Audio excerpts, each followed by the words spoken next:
दोस्तों, प्रदीप की शादी प्रिया से हुई। प्रिया दुल्हन बनकर कल ही आई थी। सुबह जब सासू माँ सरला ने नाश्ता दिया और पहला कौर खाते ही प्रिया ने कहा, मम्मी जी ये इसका स्वाद बिल्कुल मेरे घर जैसा है।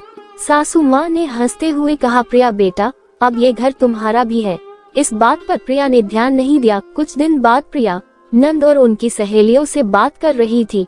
हमारे घर सबको मीठा पसंद है। सासू माँ ने फिर कहा, प्रिया बेटा ये घर तुम्हारा भी है। रीना ने हंसते हुए कहा, मम्मी जी मैं अपने मायके की बात बता रही हूँ। सरला जी ने कहा, हाँ हाँ बेटा मायका बोलो उसे, घर तो अब ये ही है तुम्हारा। मन में प्रिया के बहुत जवाब थे, पर मम्मी पापा ने समझा कर भेजा था, कुछ बुरा लगे तो चुप रहना। ऐसे ही पड़ोस की आंटी जी आई। प्रिया चाय नाश्ता ले आई। आओ प्रिया तुम भी चाय पी लो, आंटी ने कहा। नहीं आंटी आप लीजिए, मुझे रसोई में कुछ काम है, आंटी से मम्मी कह रही थी। अभी बस मायके में ध्यान है प्रिया का, हर बात पर मेरा घर ही कहती रहती है। आंटी ने कहा, सब सीख जाएगी, अभी दिन ही कितने हुए हैं उसे आए हुए। रसोई बराबर में ही थी कमरे के, तो प्रिया ने सुन लिया। उसे समझ नहीं आया कि इसमें बुरा क्या मानना था। जो आंटी से कहा, मम्मी जी ने कभी कभी प्रदीप भी बहुत बार हंसी हंसी में बोल देते थे कि अब मैं तुम्हारा और ये घर भी तुम्हारा, मायका दूसरा घर है, तुम पराए हो चुकी वहाँ से। प्रिया भी कह देती थी वो घर मेरा है और हमेशा रहेगा, और जब मैं या मेरा परिवार ही मुझे पराया नहीं समझते तो दुनिया को क्या लेना देना। प्रिया बोली, वो गया जमाना जब लड़कियां पराए होती थी, अब नहीं, हमेशा मायका उसका घर था और रहेगा। एक दिन सब घर में बैठे खाने की तैयारी कर रहे थे, तभी सरला ने पूछा, प्रिया बेटा तुम्हारे घर क्या बनता है देव उठान पर? प्रिया ने बताया, उड़द की दाल की खिचड़ी। और आपके?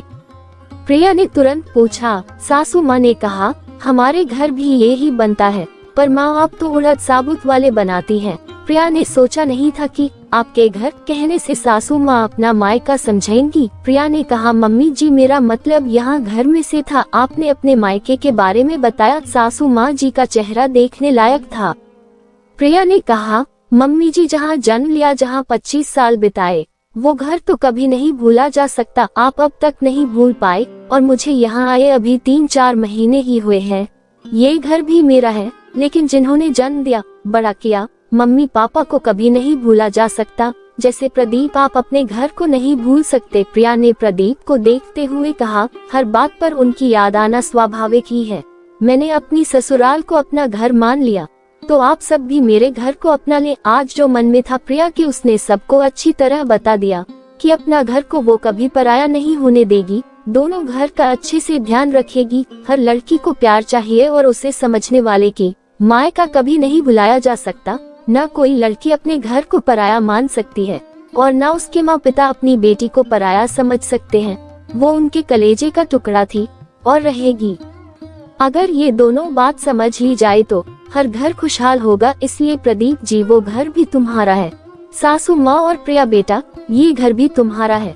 दोस्तों कैसी लगी कहानी? बढ़िया लगी होगी तो हमारे चैनल को लाइक कर देना और सब्सक्राइब जरूर कर लेना। धन्यवाद।